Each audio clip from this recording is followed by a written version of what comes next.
বন্ধ হবে না। যারা বলছে ভোট না দিলে বন্ধ হয়ে যাবে, আসলে যদি আপনারা তৃণমূলকে ভোট না দেন তাহলে তৃণমূলের চুরি বন্ধ হয়ে যাবে, তৃণমূলের লুট বন্ধ হয়ে যাবে, তাদের দালালি বন্ধ হয়ে যাবে।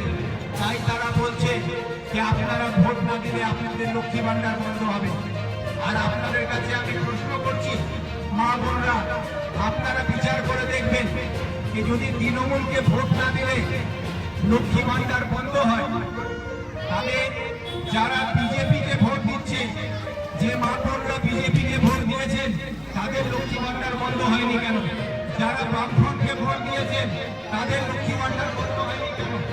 যারা অন্য রাজনৈতিক দলকে ভোট দিচ্ছেন তাদের লক্ষ্মী ভান্ডার বন্ধ হচ্ছে না কেন? খালি বলবে তৃণমূলকে ভোট না দিলে লক্ষ্মী ভান্ডার বন্ধ হয়ে যাবে। এটা হচ্ছে আপনাদেরকে ভয় দেখানো হয়। তাই আপনারা ভয় পাবেন না, নিজের ভোট, নিজের অধিকার, নিজের ভবিষ্যৎকে সুরক্ষিত করার জন্য দেবেন। আজকে যে বোনগুলো আমার স্কুলে পড়ছে তাদের জন্য উচ্চ শিক্ষার ব্যবস্থা কিভাবে হবে তার জন্য ভোট করবেন। বাচ্চাদের ভবিষ্যৎকে সুরক্ষিত